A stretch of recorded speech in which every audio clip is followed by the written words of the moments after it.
Varicose veins కి సరైన చికిత్స కోసం సంప్రదించండి ఎవిస్ హాస్పిటల్. నమస్తే రమ్మగారు. నమస్తే జయ. ఏదైనా ఒక చిన్న సిరీస్ స్టార్ట్ చేద్దామండి. 2 భాగాలు కథ చెప్తామా? ఓకే. ముగ్గురు పెళ్లి కొడుకులు. ఓ బాగుందండి. పూర్వం మగధ రాజ్యానికి అవంతి నగరం రాజధానిగా ఉండేది. ఆ అవంతి నగరానికి ఒక రాజుగారు ఉండేవారు. ఈయన పేరు కళింగవర్మ. ఆయనకు భార్య, ఒక కుమార్తె పేరు హైమవతి. పిల్ల చక్కగా బాగుండేది. అయితే ఏమైంది, వీళ్ళు ఏమనుకునేవాళ్ళంటే ఒక్కగానొక్క కూతురు అద్భుతమైన వాడికి ఇచ్చి పెళ్లి చేయాలని అనుకునేవాళ్ళు. వీళ్ళకి చాలా దూరంలో ఉన్న ఒక రాజ్యానికి కుంతిభోజుడని రాజుగారు ఉండేవారు. ఆయనకి 7-8 కొడుకులు. వాళ్లలో 7వ కొడుకైన జయభద్రుడు రాజు అవుతాడు, మహారాజు అవుతాడని జోస్యం చెప్పారట. వీళ్ళు ఆ జయభద్రుడికి ఇచ్చి మన పిల్లని పెళ్లి చేస్తే రాణి అవుతుంది మన పిల్ల, వాడిది అద్భుతమైన జాతకం అని చెప్పారని విని చుట్టుపక్కల వాళ్ళ ద్వారా ఆ పిల్లాడికి పిల్లని ఇద్దామని చూశారు. ఓకే. కానీ కుంతిభోజుడు తన కుమారుడికి వారి వధువు అన్వేషణ చేయగల. ఇప్పుడు వాళ్ళ దగ్గర నుంచి రావాలి కదా, మా అబ్బాయి కోసం ఆడపిల్లని చూస్తాం, మీ దగ్గర ఏమైనా ఉందా లేదా, మీ పిల్లని మాకు ఇవ్వండి, అటువంటిది ఏదో రావాలి. ఏమీ రాల. ఏం చేయాలో తెలియలే వీళ్ళకి. కానీ పిల్లని వెతుక్కుంటూ ఎవ్వరూ రాల. పిల్ల చక్కటిదే గాని ఓకే సంబంధాలు రాల. అప్పుడప్పుడు అట్లా అవుతుంది చూడు. అవును. అయితే వీళ్ళకి కొద్ది రోజులు గడిచాక 2 సంబంధాలు వచ్చినాయి. కాదు, కొన్ని వచ్చినాయి. వాటిల్లో 2 మంచి కాస్త బెటర్గా సెలెక్ట్ చేశారు. ఇది ఏమిటివి? కుంతల దేశానికి చెందినటువంటి ధనవర్మ, లాటరాజు కొడుకైనటువంటి గుణవర్మ. ధనవర్మకి డబ్బులే ఉన్నాయి కానీ చదువు లేదు. గుణవర్మకి చదువు ఉంది కానీ వాళ్ళ రాజ్యం అప్పుల్లో ఉందని తెలిసింది. ఏం చేయాలి, వాళ్ళ గుంతాలు పడుతున్నారు. అయితే రాజుకి రాణికి ఒకళ్ళకి ఆ అబ్బాయి, రెండో వాళ్ళకి ఈ అబ్బాయి నచ్చారు. ఏదో మాట్లాడుకున్నారు. మాట్లాడుకున్నప్పుడల్లా వాదించుకుని పోట్లాడుకునేవాళ్ళు. వాళ్ళకేముంది వీళ్ళకేముంది, పక్క చక్కగా ఉన్నాడు, రేపొద్దున సంపాదించుకోపోతారా, ఇలాంటివి ఏమో మాటలు వస్తాయి కదా. మా నాన్నకి ఇద్దరికి చెరుకో అబ్బాయి నచ్చాడు. రాజుగారు ఏం చేశాడు, రాజ్యాధికారం ఉన్నవాడు కాబట్టి, తండ్రి కాబట్టి కాస్త గట్టిగా గుణవర్మకి ఖాయం చేశాడు పిల్లని. అమ్మాయికి ఏం అభ్యంతరాలు లేవు పాపం, అదే ఊరుకుంది. ఎవరో ఒకళ్ళు వివాహం చేస్తాడు తండ్రి. ఈ వర్మకి వాళ్ళకి ఉత్తరాలు రాసి, మీరు తరలి రండి మా ఇంటికి, మా పిల్లనిచ్చి పెళ్లి చేస్తామని ఉత్తరాలు రాశారు.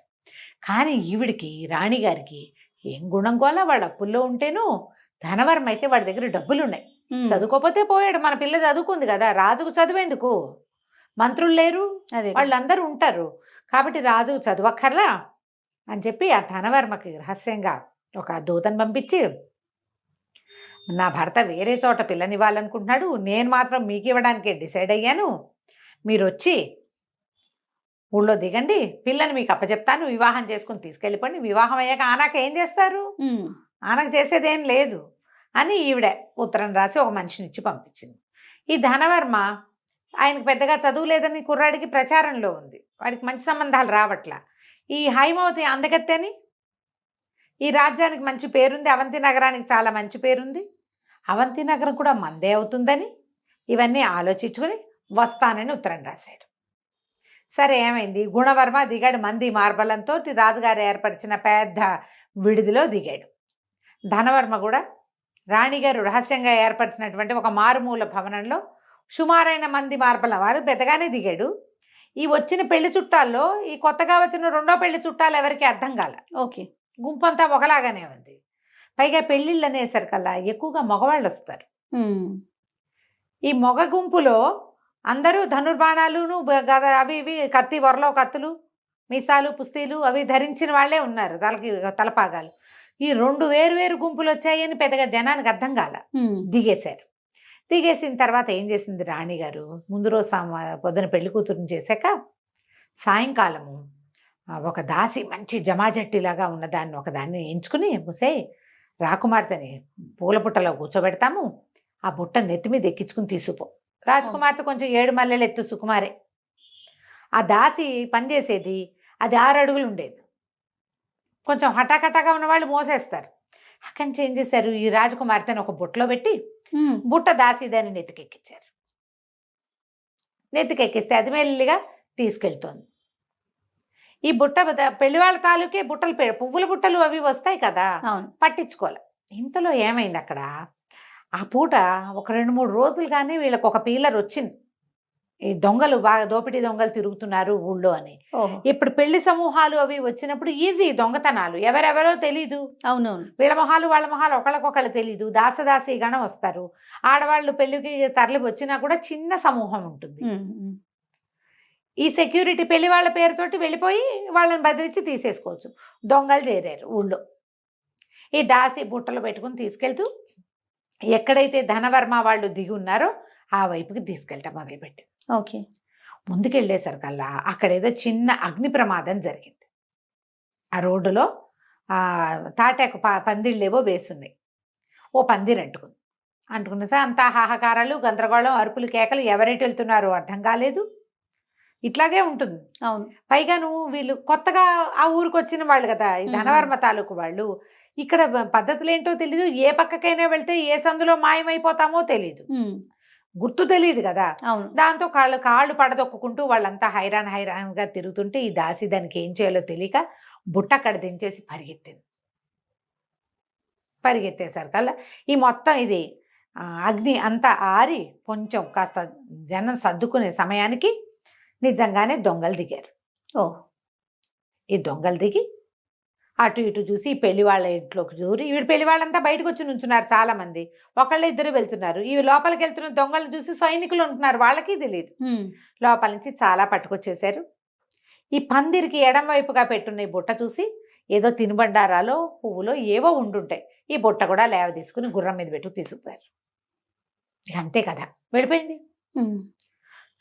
రాణిగారు ఏమనుకుంటోంది, తెల్లవారుజామున ధనవర్మతో అమ్మాయికి వివాహం అయిపోయింది అనుకుంటుంది. వీళ్ళు తెల్లవారుధామ దాకా చూసి పిల్ల రాలేదు, ఏం చేయాలి, ఇంత దూరం అనవసరంగా వచ్చామని ధూమ్ధామ్ అనుకుంటున్నాడు ధనవర్మ. రాజుగారేమో తెల్లారి మామూలుగా పెళ్ళి అవుతుంది అనుకున్నాడు. తెల్లవారు చూస్తే రాకుమార్తె కనపట్టలేదు. అంతా వెతికారు, భార్య ఏదైనా చేసిద్దని ఆయన అనుకోలే, వెతుక్కున్నారు. రాత్రి దొంగలు పడ్డారు, అదైంది ఇదైంది ఏవో మాట్లాడారు. ఇంతలో ఏమైంది, ధనవర్మ దగ్గర నుంచి ఓ ఇద్దరు దాసీలు వచ్చి వివాహం సుసంపన్నం కాలేదండి, ఎందుకంటే రాజకుమార్తె రాలేదు. ఈవిడ కంగారు పడింది, ఇప్పుడు ఏమైపోయింది, ఆ దాసిని పట్టుకున్నారు. అది ఇంటికి వెళ్ళిపోయింది దాని దారినది. దాసిని పట్టుకొచ్చేసరికల్లా నాకేం తెలుసండి, మీరు ఇచ్చిన బుట్ట నేను, అందులో రాజకుమార్తె ఉందని దానికి తెలియదు, బుట్ట నేను అక్కడ వెళ్ళిపోయాను, పెళ్లి వాళ్ళ ఇంటో దింపిరమ్మన్నారు, అక్కడేమో అగ్ని ప్రమాదము, ఇదంతా గందరగోళంగా ఉన్నారు. వాళ్ళకి పంపించాల్సిన బుట్ట వాకిట్లో ఉంటే వాళ్ళు లోపల పెట్టుకోరు, మరి పెట్టుకుంటారు, అందుకని నేను అక్కడ పెట్టేసి. ఏదో పిల్ల ఏమైపోయింది, అక్కడి నుంచి 5-6 సైనికుల్ని, ఒరే బాబు ఇట్లా బుట్టలో పెట్టాను వెతకంటారా అంటే వెతికినా ఏం లేదు, ఎక్కడా లేదు. ఇక చేసేదేం లేదు. వీళ్ళు ఏం చేశారు, ఈ దొంగలు బుట్టలతో మొత్తం సామాన్లన్నీ పట్టుకెళ్ళిపోయారు. పెళ్లి వాళ్ళు లూటీ అయిపోయారు. ఇంత పని చేసావని ధనవర్మ పిచ్చి కోపంలో ఉన్నాడు. మెల్లిగా మాటలు అటు ఇటు మారి ఇక్కడ ఇంకో పెళ్లి కొడుకున్నాడని, పెళ్లి కొడుకు దగ్గరికే పిల్లని పంపారని ఇది తెలిసిపోయింది. ఈ రోడ్డు మీదకి వెళ్ళిపోయిన గుర్రాలు సామాను దొంగలు వీళ్ళని పట్టుకుపోయారు కదా, వాళ్ళు ఎక్కడో అడవిలోకి తీసుకెళ్ళి ఆ సామాన్లన్నీ పంచుకున్నారు. ఏమేమి ఉన్నాయి, అవి ఉన్నాయని. ఎప్పుడైతే ఈ బుట్ట గుర్రం మీద పెట్టారో దాన్ని పువ్వుల బుట్టగా నమ్మారు వాళ్ళు. ఓకే. లేదా తినుబండారాలు, అందులో పంచుకునేందుకు ఏముంది, ఆ బుట్టను వదిలేశారు. వీళ్ళంతా కూర్చుని పంచుకుంటుండగా ఇంతలో పులి గాండ్రింపు వినపడింది. వినపడేసరికల్లా వీళ్ళు బెదర్లా దొంగలు. వాళ్ళు ఏమనుకున్నారంటే ఇంతమందిని చూస్తే పులి రాదు, ఎక్కడో గాండ్రిస్తుంది అంటున్నారు. కానీ గాండ్రింపు విన్నవి ఈ గుర్రం ఒంటరిగా నిలబడింది. అది సామాన్లు కూడా ఉన్నాయి పైన. బెదిరి పరిగెత్తి ఎక్కడ పరిగెత్తుందో, ఎట పడితే అట్ట పరిగెత్తేసేసి ఎక్కడో తన మీద ఉన్న ఆ బుట్టని వదిలేసింది. అది ఆ బుట్ట కాస్త పడిపోయింది. పక్కకు పడంగానే ఈ అమ్మాయి లేచి కూర్చుంది అందులో ఇచ్చి. రాత్రి కొంత మటుకు వచ్చింది, అక్కడ మెలకుగానే ఉంది, తల్లి కూర్చోబెట్టింది. తెల్లవార్లు ఎక్కడికో వదిలే గుర్రం మీద ఇట్లా కదులుతుంటే నిద్ర రాదు, కూర్చుని నిద్రపోయింది. ఇప్పుడు మేలుకు వచ్చింది, తల కింద టాప్మని తగిలేసరికి లేచి చూసుకుంటే నట్ట అడవిలో. ఏం చేయాలో తెలియలే. ఇంతలో ఏమైంది, ఈ పులి భయానికి పరిగెత్తింది కదా, ఆ పక్క నుంచి సడన్గా అడవంతా నిశ్శబ్దంగా అయిపోయింది. పులి వస్తోంది, బెదిరి బిక్క చచ్చి నుంచి. ఒక ఆటవికుడొకడు ఆ పక్క నుంచి వస్తూ, పులి కోసమే వస్తున్నాడో వాడు లేడి కోసం వస్తున్నాడో, 2 బాణాలు వేసి పులిని బెదిరించాడు. పులి కాస్త పారిపోయింది. అతని దగ్గరకు వచ్చి ఎవరమ్మాయి నువ్వు ఏమిటి అని అడిగాడు. అడిగితే అమ్మాయి బెబ్బా మమ్మ అంది. తనకి తెలీదు ఏం జరిగిందో. ఏదో పిల్ల ఏమో పెళ్లి కూతురు వేషం, నిన్న పొద్దున పెళ్లి కూతురుని చేశారు కదా, సరే రామ్మా మా ఇంటికి వెళ్దాం, రేపు పొద్దున్నే చూద్దు కానీ ఎక్కడికి వెళ్ళాలో చూద్దు కానీ ఆ పిల్లని వెంబడబెట్టు తీసుకెళ్ళాడు. ఈ ఆటవికుడి పెళ్ళాము మామూలుది కాదు, తాటకి అది. ఆ వెనకాల వచ్చిన పెళ్లి కూతురుని చూడగానే అవురవురా నువ్వు అడవికి వెళ్ళి నువ్వేదో తెస్తావనుకుంటే పెళ్లి కూతురుని వెంబడి పెట్టుకొచ్చావా? తిండి తిప్పలు ఏమైనా తెచ్చుకురావద్దు, నీకు లేదు కుందేలు లేదు, ఈ పిల్లని ఎక్కడి నుంచి తెచ్చావు, దీనికోసమే నువ్వు అడవిలోకి వెళ్ళావంటే కాదే అని వాడిని ఎత్తి మొత్తుకున్నా అది వినలా. తెల్లగా తెల్లారిపోయింది. వచ్చిన ఆ మొత్తం ఆటవికల కుటుంబాలన్నీ చేరేసరికల్లా వాళ్ళందరూ గట్టిగా మొగుడు పెళ్ళాన్ని కేకలేశారు. ఎవరమ్మా అంటే ఇదేం చెప్తుంది ఈ పిల్ల, నేను రాజుగారి అమ్మాయిని, ఎలా వచ్చానో నాకు కూడా తెలియదు అనేసరికి వీళ్ళంతా అన్నారు ఈ పిల్ల వల్ల తగాదా వచ్చింది, మర్యాదగా ఒప్పుకో అంటే. కాదు నాకే వ్యామోహం లేదు, నాకు తెలీదు, నేను అక్కడ కనపడింది తీసుకొచ్చాను, పిల్ల అడవిలో అన్యాయం అయిపోతుందని తీసుకొచ్చానంటాడు వాడు. బావిలో దింపేయాలి ఈ పిల్లని పెట్టారు. అయ్యో బావిలో తోసేస్తాం అంతే. ఇంకా అయ్యో పాపం అంటున్నాడు ఇతను. నువ్వు అయ్యో పాపం అన్నా అంటే నువ్వు వ్యామోహంతో తెచ్చానని ఒప్పుకో అనేసరికి కాదన్నాడు. అయితే సరే పిల్లని నూతిలో దోసేస్తే గొడవ వదిలిపోతుంది అని చెప్పి ఆ పెళ్లి కూతురుగా ఉన్న ఈ పిల్లని వెంబడ పెట్టుకుని అడవిలో ఒక పాడుబడిన నూతిలో తోసేశారు. ఆటవికులు కదా, దేంతో గొడవ వస్తే దాన్ని తోసేయాలంతే మరి లెక్క. తోసి పారేసి చేతులు దులుపుకుని వాళ్ళ దారిని వాళ్ళు వెళ్ళిపోయారు. దొంగలకు కూడా తమ రాజకుమార్తెను తెచ్చామని తెలియదు, మోసుకొచ్చిన దానికి కూడా తన రాజకుమార్తెను తెచ్చానని తెలియదు. బాగుంది. ఇందులో పడిపోయి ఆ పడిపోయిన పిల్ల ఢామని కిందకి వెళ్ళిపోలే, ఏవో అల్లి బిల్లిగా చెట్లు అవి ఇవి అల్లుకుని ఉన్నాయి లోపల. ఒక చెట్టు మీద పడింది. పైనుంచి కొన్ని ఊడల్లాంటివి వేళ్లాడుతుంటే ఆ ఊడ పుచ్చుకుని అట్లా వేళ్లాడుతూ దాని మీద ఉండిపోయింది ఈ అమ్మాయి. ఓ పూటంతా గడిచిన తర్వాత అట్లాగే ఉంది. మరి ఏం చేస్తుంది, ఆకలి శోష వస్తోంది, దాహానికి నీరసం వస్తోంది, నిద్ర ఏం చెయ్యాలో తెలీదు. అట్లాగే వేళ్లాడుతూ ఉండి మెల్లిగా ఎప్పుడో ఒకసారి తలకాయ పేకిస్తే ఎవరో ఒక మొహం కిందకి చూస్తుంది. నూతులోకి చూస్తున్నారు ఎవరో, కేకలు పెట్టింది రక్షించండి అంటే. ఈసారి మళ్ళీ ఆటవికలు వచ్చి పైనుంచి ఇది ఇంకా చావలేదని 4 రాళ్ళు పైనుంచి పడేస్తే ఏమవ్వాలి. కానీ వచ్చింది ఆటవికుడు కాదు, వీడొక రాజకుమారుడు.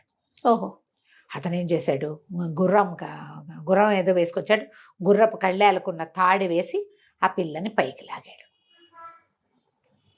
లాగి కూర్చోబెట్టి ఎవరమ్మాయి ఏంటంటే వాళ్ళ పెళ్లి కూతురు వేషం, ఆ మొహం అంతా జుట్టు గిట్టు అంతా పోయి కాళ్ళ కాటికి అదంతా కరిగిపోయి లోపలికి పడేసరికి చిన్న పొన్న దెబ్బలు కూడా తగిలినాయి.